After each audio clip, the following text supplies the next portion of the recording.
যে একটা কথা বারবার বলে, মানে এটার ব্যাপারে আপনি এর আগেও বলছেন, তারপরে আমি এই প্রশ্নটা করি। বিএনপি তো বলে যে আমরা সবাই মিলে এত আলোচনা করে 8 মাস ধরে আলোচনা করে আমরা একটা জুলাই সনদ স্বাক্ষর করেছি, এবং তারা আজকেও একাধিক অনুষ্ঠানে স্বরাষ্ট্রমন্ত্রী সালাউদ্দিন সাহেব যিনি লিড দিয়েছিলেন ওই আলোচনায়, যে আমরা যেটা স্বাক্ষর করেছি এটা আমরা দাড়ি কমা সেমিকোলন সহ আমরা বাস্তবায়ন করব। এটার মধ্যে আমাদের কোনো পরের টুকু নিয়ে যে জুলাই আদেশ, এটাকে তারা বলছে এটা সংবিধান সম্মত হয়নি, বৈধ হয়নি, কিংবা গণভোটের বিষয়টাকে সালাউদ্দিন সাহেব পার্লামেন্টে এক পর্যায়ে তো বলেই ফেললেন যে ওই সময় আমরা এটা না মেনে নিলে নির্বাচনটাই হতো না। তার অর্থ হলো এটা তারা পুরোপুরি রাজি ছিলেন না, কিন্তু কৌশলগত কারণে হয়তো রাজি। দেখেন, গণভোটের প্রস্তাবটা যারা ঐক্যমত্য কমিশনে ছিলেন তারা তো স্টেটমেন্ট দিয়েছেন সোশ্যাল মিডিয়ায় বিভিন্নভাবে। গণভোটের প্রস্তাবটাও সালাউদ্দিন আহমেদের, এবং এটার একটা ক্লিপ আছে। সালাউদ্দিন আহমেদ তখন বলছেন যে সংবিধানের আদেশ, হ্যাঁ, তো তাহলে এখন এসে বলতেছেন যে তো না, ওইখানে তাদের এটা বলার চেষ্টা করেন তারা যে আমরা জুলাই ঐক্যমত কমিশনে জুলাই সনদে সবাই যা স্বাক্ষর করেছে এটার পক্ষে আপনি আছেন না বিপক্ষে, এটার উপর গণভোট হইতে পারতো, কিন্তু এটারে সেগমেন্ট করে দিয়ে এখানে অন্যদের সুবিধা দিয়ে দেওয়া হয়েছে। এটা এখানে তো নোট অফ এগ্রিমেন্টের বাইরে যাওয়া হয়েছে। এখানে তো নোট অফ ডিসেন্টের কোশ্চেন গুলো ছিল।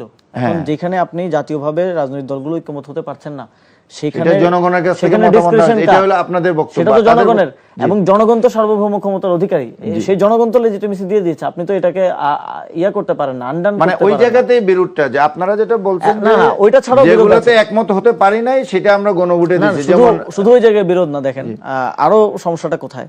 তারা বলছে জুলাই সনদ অক্ষর অক্ষরে বাস্তবায়ন করা হবে। জি, আচ্ছা ঠিক আছে, স্বাক্ষরিত জুলাই সনদ, স্বাক্ষরিত জুলাই সনদ, ঠিক আছে, স্বাক্ষরিত জুলাই সনদে এগ্রিড বিষয় অনুযায়ী কিন্তু আমাদের যে বিচার বিভাগ, সেটাকে বিচার বিভাগের যে আলাদা সচিবালয় সেটা বাস্তবায়ন করা হয়েছিল।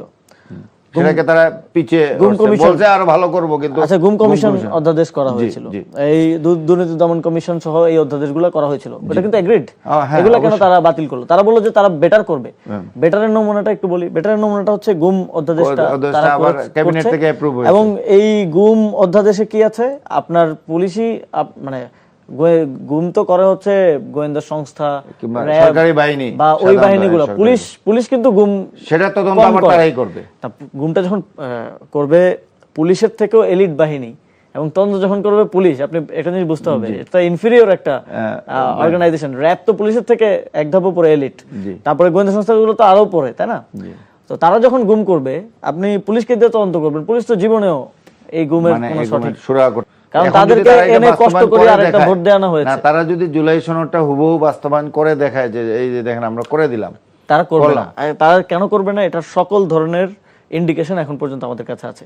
জুলাই সনদ তো পরের কথা, জুলাই সনদ বাদ দিলাম। 31 দফার কয়টা দফা তারা এখন পর্যন্ত ভায়োলেট করেছে?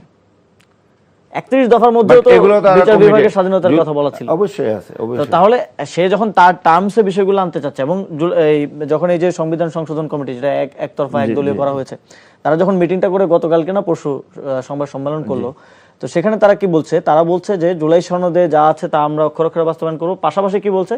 পাশাপাশি বলছে আমরা আরো বেটার করার জন্য এর সাথে বসবো, ওর সাথে বসবো। তার মানে কি, আপনি ওইটাতেও আরো ডিস্টরশন নিয়ে আসবেন, ওইটাতেও আপনি আরো আপনার এই সন্দেহ কিংবা এই আশঙ্কাটা থেকে আপনার বেগম রোকেয়া বিশ্ববিদ্যালয় থেকে শুরু করে ঢাকা কলেজ, আলিয়া মাদ্রাসা, জগন্নাথ বিশ্ববিদ্যালয়, আমাদের ছাত্রশক্তির নেতৃবৃন্দ হামলার শিকার হয়েছেন, আহত হয়েছেন। এই ঘটনাটা সিম্পলি ছাত্রদলের ক্যাম্পাসগুলোকে দখল করার প্রক্রিয়ার অংশ হিসেবে হচ্ছে।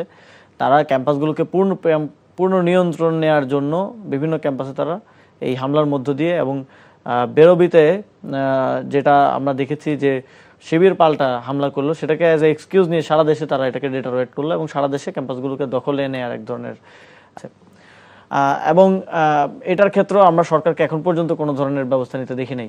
ভিডিও ফুটেজে স্পষ্ট দেখা যাচ্ছে কারা হামলা করছে। ছাত্রদল সভাপতির একটা স্ট্যাটাস আমরা ফেসবুকে দেখেছি রাতের বেলা, যে উনি একটু পজিটিভ একটা স্ট্যাটাস দিয়েছেন, ছোট্ট করে 4-5 লাইনের একটা স্ট্যাটাস, যে আমরা জুলাইয়ের শক্তি যাতে কোনোভাবে পরস্পর মুখোমুখি না হই। এখন এটা প্র্যাকটিক্যালি বোঝা যাবে, এটা স্ট্যাটাসের মধ্যে কথাই বললে হবে না, এটা তো কাজে মিল কাজে। এবং যখন এই জুলাইয়ের শক্তিগুলোর মধ্যে সংঘর্ষ সংঘাত হয়, তখন কিন্তু অন্যরা এসে সেখানে সুযোগ নেয়, এবং সুযোগ খুব স্বাভাবিক নেয়ার জন্য একটা কিন্তু আমরা সুযোগ তৈরি করে দেই। একবারে 5 তারিখে এই হাসিনার পতনের দিনে এসে এই জুলাইয়ের শক্তি এইভাবে রাজপথে, এটার পিছনে কোনো ষড়যন্ত্র আছে কিনা আপনি কি মনে করেন? আমার মনে হয় যে এটা কনস্পিরেসি কাজ করছে কিনা কোনো পক্ষ থেকে? প্রথমত এই জিনিসটা আমার মনে হয় যে এটা এক ধরনের তারা তাদের রাজনীতির যেই প্র্যাকটিস আমরা দেখেছি, এর আগে ছাত্রদল কিন্তু এনসিপির উপরে হামলা করেছে হবিগঞ্জে, সিলেটে। তো তারা রাজনীতি বলতে এই পেশি শক্তির ব্যবহারটাকেই বুঝে, লাঠিসোঁটাই বুঝে, দেশীয় অস্ত্রশস্ত্রই বুঝে। সিম্পলি আমি এটাই মনে করি। এবং তারা টাইমিং সেন্সও তাদের নাই যে কখন কি করতে হবে জুলাই মাসের মধ্যে এসে। তো এখানে একটু আমি আপনাকে একটু করি, হবিগঞ্জের হামলা নিয়ে যেটা বলা হচ্ছে বিএনপি থেকে কিংবা ছাত্রদল থেকে, যে এইখানে নাসিরউদ্দিন পাটোয়ারির বক্তব্যটা বেশি উস্কানিমূলক ছিল। যেমন আপনার বিরুদ্ধে তো কোনো সময় এই অভিযোগটা কেউ আনে নাই যে আপনি যে কথাবার্তা বলেন এই কথাবার্তা, কিংবা নাহিদ ইসলামের বিরুদ্ধেও আনে নাই, কিংবা আরো ডক্টর মানে আতিক মুজিব, আরো অনেককে যারা টক শোতে আসেন কিংবা সমাবেশে বক্তৃতা করেন, আদিব, আমি নাম ধরে আলাউদ্দিন, অনেকের নামই বলতে পারি। কিন্তু নাসিরউদ্দিন পাটোয়ারির বিরুদ্ধে আর মাঝে মধ্যে হান্নান মাসুদ, দুইজনের কথা মাঝে মধ্যে, হান্নান মাসুদের রিসেন্টলি হয় নাই, এখন বলা যায় পাটোয়ারিতে। এইটাকে মানে কেন, এটাকে কি অ্যাভয়েড করার কোনো পথ নাই? সবার কথা তো একরকম না, মানে ইভেন বিএনপিরও সবার কথা একরকম না। রাশেদ খান আমার বড় ভাই, একসময় একসাথে রাজনীতি করেছি, তার কথাও আমরা শুনি। ফজলুর রহমান খুবই অ্যাগ্রেসিভ বিভিন্ন বিষয়ে কথাবার্তা বলেন, তার কথাও আমরা শুনি। আমরা প্রয়াত হয়েছেন, শ্রদ্ধার সাথেই বলছি, সালাউদ্দিন কাদের চৌধুরী, তার কথাও কিন্তু আমরা শুনে বড় হয়েছি। তো এক একজনের টোন কিন্তু এক এক রকম। তবে নাসিরউদ্দিন পাটোয়ারি ভাইয়ের সাথে এই বিষয়ে আমাদের আলোচনা হয়েছে, এবং তিনিও কিন্তু গতকালকে একটা টক শোতে বলেছেন যে তিনি তার টোনে পরিবর্তন নিয়ে আসবেন, এবং আমরাও তার কারণ এটা আপনাদের কিন্তু মানে জুলাই আন্দোলনের একটা আকাঙ্ক্ষা ছিল যে এইরকম আক্রমণ, এইরকম কথাবার্তা, আমরা এটাকে কথায় কাজে মারপিট তো নাই, কথাবার্তার ক্ষেত্রে আমরা এটাকে সমর্থন করি না। কিন্তু দেখেন, কথা একটু এদিক সেদিক হতে পারে, কিন্তু কথাকে কি আপনি মেরে জবাব দিবেন? এটা তো কোনোভাবে জাস্টিফাইড না। আপনি আরেকটা কথা বলেন, আপনি তাকে আরেকটা মানে পাল্টা বক্তব্য দেন, কিন্তু এটা যখন মারামারিতে চলে যায়, কারণ আমরাও যদি আপনার দলে যারা একটা প্রশ্ন করছিলাম যে এগুলোর পিছনে এই জুলাইয়ের পরাজিত শক্তির কোনো ইন্ধন কোনো কিছু আছে কিনা, কোনো একটা আপনার কাছে? অবশ্যই তারা তো যে কোনো সুযোগ পেলেই ঢুকে পড়ে, আমরা দেখি। মানে তারা যে কোনো অতীতে আমরা অন্তর্বর্তী সরকারে, আপনারা যখন সরকারে ছিলেন তখন তো আমরা হাতে কলমে এটার বহু প্রমাণ পেয়েছি, বিভিন্ন ভিতর থেকে ধরাও পড়েছে, আন্দোলনে দেখেছি, বিভিন্ন জায়গা থেকে চিহ্নিত করে তাদেরকে ধরা গেছে। তো এই সুযোগটা আমাদেরকে ডিসাইড করতে হবে আমরা এটা দিব কেন। মানে আমরা যখন সংঘর্ষে জড়াই তখন কিন্তু সুযোগটা পাই, তো আমরা এটা দিব কেন? এটা আমাদেরকে নেতৃত্বেরও এটা একটা ব্যর্থতা যে আমি যদি আমার কর্মী বাহিনীকে আটকাতে না পারি, তাদেরকে রেস্টেইন করতে না পারি, এই ধরনের পরিস্থিতি। এবং এই ব্যর্থতা কিন্তু বিএনপির আজকের না। আর একটা প্রশ্ন আপনাকে আমি দেখেছি এর আগে যখন ডক্টর মোহাম্মদ ইউনূসের সাথে সম্পূর্ণ শেষ হয় নাই কাজ, মোটামুটি শেষ হয়ে গিয়েছিল অন্তর্বর্তী সরকারের সময়েই। তো এখন আমরা শুনছি যে সেখানে কন্টেন্টও অনেক হেরফের করা হয়েছে এবং ইতিহাস বিকৃতির এক ধরনের চেষ্টা করা হয়েছে। আমরা দলের পক্ষ থেকে অফিসিয়ালি সেটা ভিজিট করব এবং স্টেটমেন্ট দিব, কারণ এই জুলাই জাদুঘরের সাথে আমাদের আবেগ জড়িয়ে আছে। এবং যখন আমরা উপদেষ্টা ছিলাম, আমার মনে আছে যে এটা করার জন্য সবচেয়ে বেশি পার্সু করেছিলাম আমরা। একটা ক্যাবিনেট মিটিং এ উত্থাপন করা হয়েছিল। না, আপনাদের এই সংস্কৃত উপদেষ্টা ফারুকী সাহেব তো খুবই অ্যাক্টিভলি তিনি এটাতে কাজ করেছেন এবং তিনি সেখানে থেকেই কাজ করেছেন অনেকটা, মানে জাদুঘরেই একটা জায়গায় থেকে তিনি কাজ করেছেন। খুব দ্রুত সময়ের মধ্যে একটা জাদুঘর কিউরেশন করাটা তো সহজ। আর রাষ্ট্রপতির প্রোগ্রামটা আমরা শেষ পর্যায়ে অনুষ্ঠানে এক মিনিট হয়তো কথা বলতে পারবো। এবং রাষ্ট্রপতির প্রোগ্রামে আমরা দেখলাম যে সেখানে একটা ডকুমেন্টারি দেখানো হলো, যেখানে তারেক রহমানকে এক দফার ঘোষক হিসেবে দেখানো হলো। তা নিশ্চিতভাবে এটার দায়িত্বে কেউ না কেউ ছিল, মুক্তিযুদ্ধ মন্ত্রণালয় ছিল, মুক্তিযুদ্ধ মন্ত্রী প্রতিমন্ত্রী তারা দেখেছেন এবং তারা ডেলিভারেটলি এটা কিন্তু করলেন। এবং এটার ফলে এই ধরনের একটা পরিবেশ, এটা কিন্তু অনাকাঙ্ক্ষিত পরিস্থিতি। আমরা তো ইচ্ছা করে আমরা খুব প্রকাশ করতে দেখছি, প্রকাশ্যে উনি খুব সেখানে যারা রাষ্ট্রদূতরা ছিলেন তারাও খুব বিব্রতকর পরিস্থিতি, একটা রাষ্ট্রীয় প্রোগ্রামে তো এরকমটা হওয়াটা। কিন্তু যখন নগ্নভাবে ইতিহাস বিকৃতি করা হয় তখন তো আসলে প্রতিবাদ না করে উল্টা হয়ে গেছে। আমার মনে হয় যে আমরা অনেক কথা শুনলাম যেগুলো আগে শুনিনি কিংবা শুনলেও অনেকের মনে ছিল না। আজকে এই জুলাইয়ের গণ অভ্যুত্থান দিবসে রক্ত নেওয়ার পরে তো আসলে বিচার ছাড়া ওইখান থেকে ফিরে যাওয়ার পথ থাকে না। তো সেই জায়গা থেকে পরবর্তী দিনগুলোতে 16 তারিখ আমরা কমপ্লিট শাটডাউন ঘোষণা করি। এর আগে আমাদের ব্লকেট কর্মসূচি চলছিল।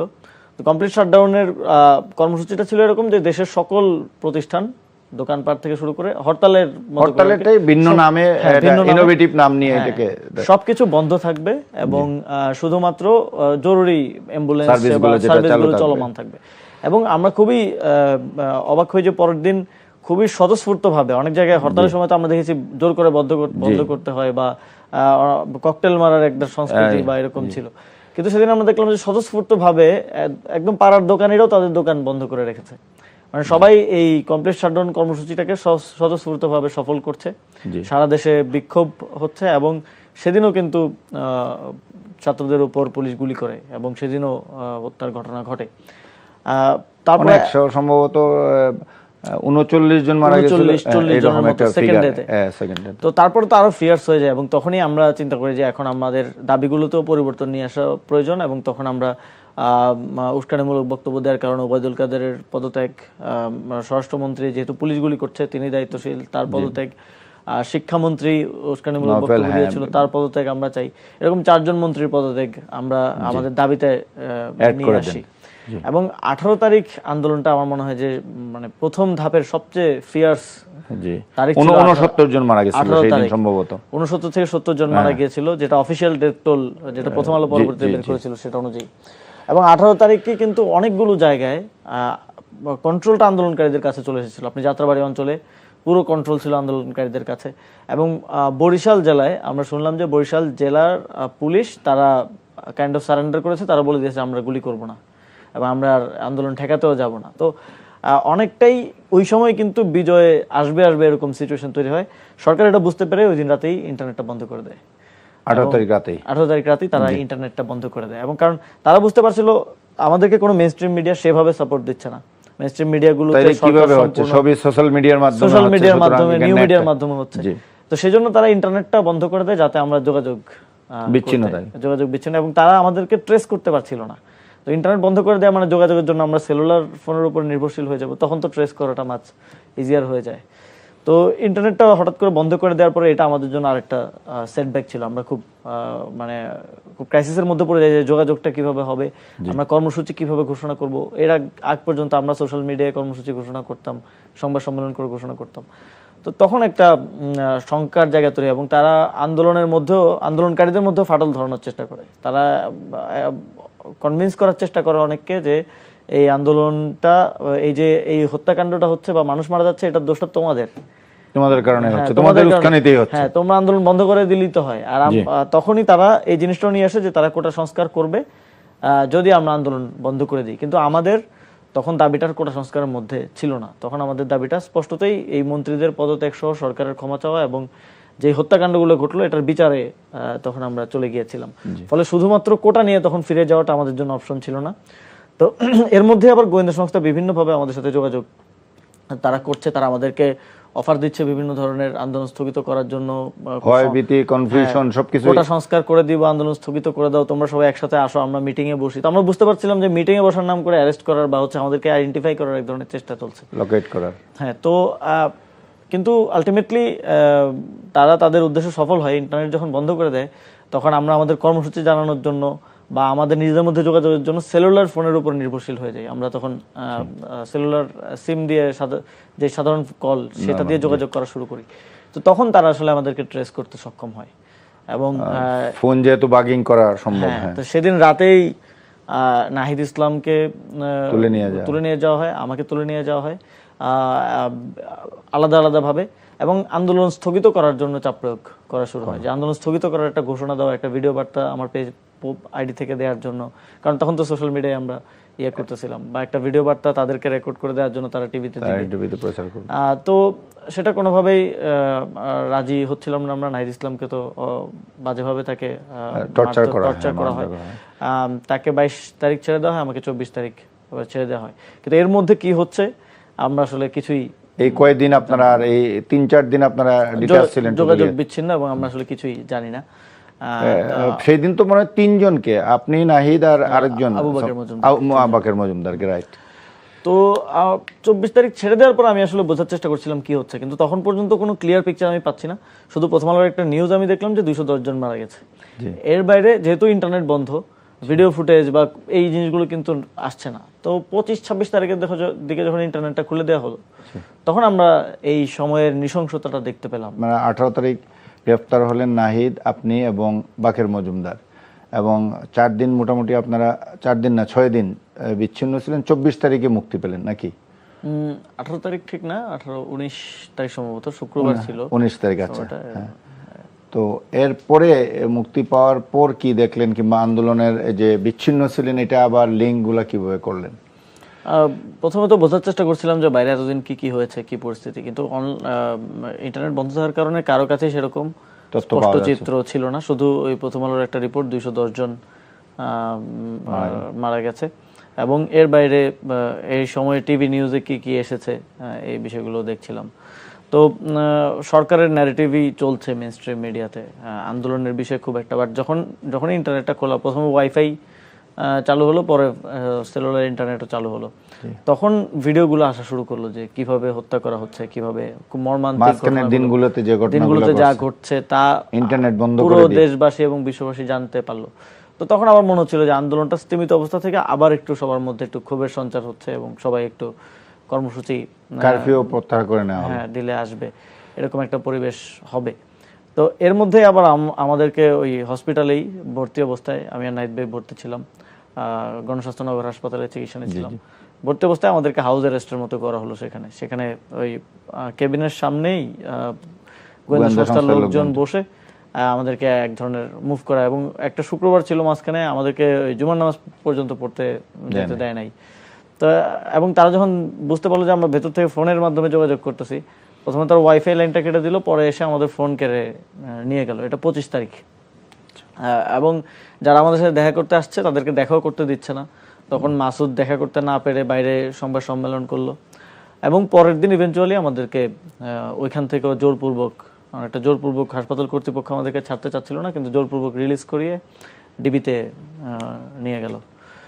তো আমরা এই যে 18-19 তারিখ থেকে টানা, ডিবি থেকে তো ছাড়া পেলাম 1 তারিখের দিকে, টানা এই যে 12-13 দিন পুরো আন্দোলন থেকে প্রায় বিচ্ছিন্ন বলা চলে। মাঝখানে শুধু একদিনের জন্য সবার সাথে যোগাযোগ করতে পেরেছিলাম।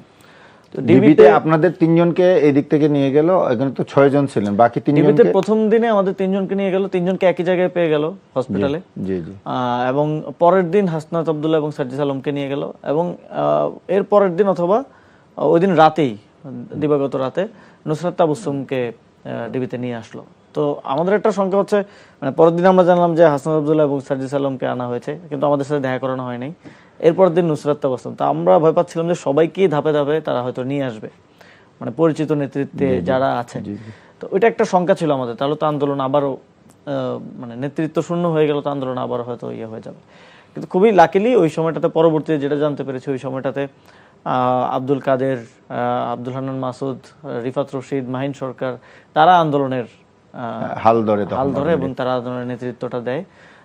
এবং তারা খুবই ইনোভেটিভ 9 দফার ঘোষণা, এই যে আমরা যেটা ভাবতেছিলাম যে কোটা সংস্কারের দাবি থেকে আমরা মন্ত্রীদের পদত্যাগ সহ, ক্ষমা চাওয়া সহ, বিচার সহ অনেকগুলো দাবি অ্যাড করবো, এটা কনসেনসাস ছিল। কিন্তু এটাকে ফরম্যাট দেয়া, এটাকে কর্মসূচি আকারে ঘোষণা দেয়া, সেটা আব্দুল কাদের করলো। 9টা দফা অ্যাকুমুলেট করে ঘোষণা দেয়, এবং এক্ষেত্রে অন্যান্য স্টেক হোল্ডারও সহযোগিতা করেছে। এবং তারা সেফ থাকার চেষ্টা করে আন্দোলনটাকে পরিচালনা করলো, প্রোফাইল পিকচার লাল করার মতো ইনোভেটিভ কর্মসূচি দিল। এটা আমরা ডিবিতে থাকা অবস্থায় আমরা বারবার টের পাচ্ছিলাম যে ওই আমাদেরকে ডিটেনশনে রাখা হয়নি, আমাদেরকে রাখা হয়েছে অফিসারদের যেই রুমে থেকে তারা অপারেট করে, এই রুমগুলোতে রুমে বসিয়ে রাখা হয়েছিল আর কি। তো সেখান থেকে আমরা বুঝতে পারছিলাম যে রুম থেকে অফিসাররা যাচ্ছে না, তারা অপারেশন মাসুদ, অপারেশন কাদের, এরকম ওদেরকে ধরার জন্য যাচ্ছে, কিন্তু বারবারই ফিরে আসছে, ধরতে পারতেছে না। তা ওইটাও একটা ভয় ছিল যে ওদেরকেও কি ধরে নিয়ে আসে কিনা।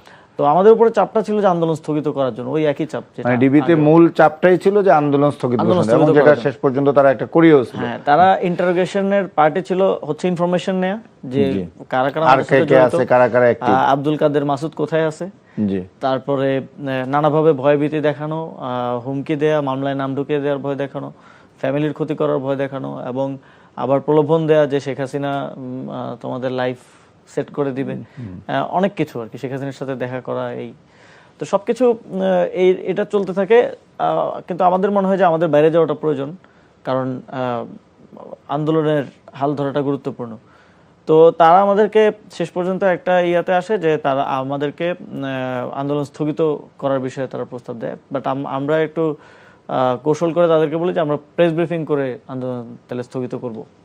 তো আমাদের প্ল্যান ছিল যে যদি প্রেস ব্রিফিং তারা অ্যারেঞ্জ করে দেয় আমাদেরকে, তো মিডিয়ার সামনে গিয়ে তো আমরা আমাদের মতো করে কথা বলতে পারবো, তখন তার আমাদের বাইন্ডিংসটা থাকবে না। এর আগেও একবার ঘুম থেকে ফেরত আসার পরে নাহিদ ইসলামকে তারা এইভাবে একটা প্রেস ব্রিফিং এ ম্যানেজ করে নিয়ে যাওয়ার চেষ্টা করেছে, কিন্তু প্রেস ব্রিফিং এ গিয়ে নাহিদ ইসলাম আর তাদের কথা বলে নাই, অন্য কথা প্রেসক্রিপশন অনুযায়ী কথা বলে নাই, অন্য কথা বলেছে, দাবি দাওয়া দিয়েছে এবং হত্যার নিন্দা জানিয়েছে, আন্দোলন স্থগিত ঘোষণা করেনি। তো ওই জায়গা থেকে হয়তো তারা বুঝতে পেরেছিল যে আমরা ওইটা আসলে মানবো না। তো তারাও কৌশল করে আমাদেরকে বলে যে প্রেস ব্রিফিং এ আমরা যেটা বলবো সেটা যেন আমরা একটা ভিডিও বার্তায় বলি, তারা জাস্ট ফোন দিয়ে একটা ভিডিও নিবে এবং এটা প্রাইম মিনিস্টার এবং স্বরাষ্ট্রমন্ত্রীকে দেখাবে, দেখিয়ে তাদের গ্রিন সিগন্যাল নিয়ে আমাদেরকে প্রেস